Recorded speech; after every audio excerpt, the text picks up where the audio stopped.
জামাত ইসলামী নেতাদের পা ধরে সমর্থন নিয়ে সরকার গঠন করেছিলেন। আমাদের এক নেতা বলছেন, কোরআন শরীফের আয়াত দিয়ে পরিপূর্ণ ইসলামে দাখিল হও, আংশিক ভাবে হইও না। দিয়ে আমরাকে বলছে ওদের মেয়েরা ভোট চেয়ে বেড়াইছে, এটা পর্দার খেলাফ। আপনার বাড়ির মানুষ কিভাবে মাঠে ময়দানে ঘুরে বেড়াচ্ছে? মনোনয়ন বাণিজ্য হবে, ওরা বাণিজ্য করতে চায় বলে পিয়ার পদ্ধতি চাই না। অবৈধভাবে টাকা দিয়ে জনগণের ভোট কিনতে চাই বলে পিয়ার পদ্ধতি চাই না। টাকা দিয়ে যারা ভোট কিনে তারা পাস করার পর জনগণের পক্ষের কাজ করবে না, ঠিক কিনা বলেন? আজকে তারা বলেন জামাত ইসলামী ভোটে পাস করতে পারবে না বলে পিয়ার পদ্ধতি চাচ্ছে।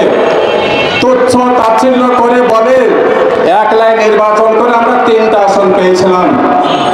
আজকে সমাবেশে বলতে চাই, 91 সালে জামাত আপনাদের সাথে আন্দোলন করেছিল, কিন্তু এককভাবে ইলেকশন করে আমরা যে 18টি আসন পেয়েছিলাম সেদিন সরকার গঠন করতে পারছিলেন না। জামাত ইসলামী নেতাদের পা ধরে সমর্থন নিয়ে সরকার গঠন করেছিলেন। 96 সালে আপনাদের সাথে আমরা যাই নাই, সরকার গঠন করতে পারে না, ঠিক কিনা বলেন? 2001 সালে নির্বাচনে একসাথে আমরা নির্বাচন করলাম, আবার সরকার গঠন করলেন, ঠিক কিনা?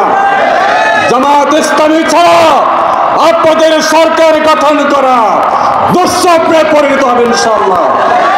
আগামী দিনে বাংলাদেশের মানুষ ইসলামের ভিত্তিতে জাতীয় সংসদ দেখতে চায়।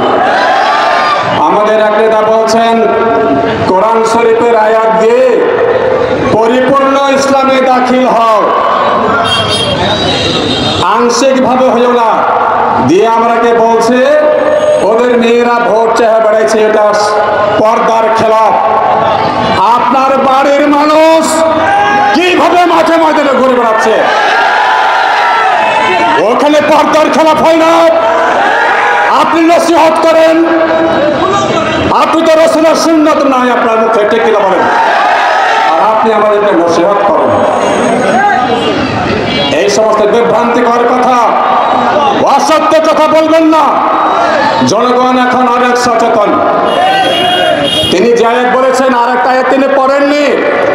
সূরা বাকারায় যে আল্লাহ তাআলা বলেছেন, ওয়ালা তালবিসুল হাক্কা বিল বাতিলি ওয়া তাকতুমুল হাক্কা ওয়া আনতুম তা'লামুন লা তা'লামুন। তোমরা সত্যকে মিথ্যার সাথে মিশিয়ে দিও না, আর তোমরা সত্যকে গোপন করিও না। আপনি যদি সত্যিকার অর্থে পরিপূর্ণভাবে ইসলামে দাখিল হতে চান, তাহলে আমরা আহ্বান জানাচ্ছি, ভাই আপনি কোরআন হাদিস পড়েন বুঝলাম, আপনি নামাজ পড়েন বুঝলাম, আপনার দল এবং আপনি নিজে কোনোদিন বলেননি বাংলাদেশের শরীয়তের আইন চালু হবে। আপনারা সুস্পষ্টভাবে বলেছেন আমরা শরীয়তের আইন চাই না। যারা এই কথা বলে তাদের মুখে কি কোরআনের কথা মানায়? মানুষকে বিভ্রান্ত করছেন।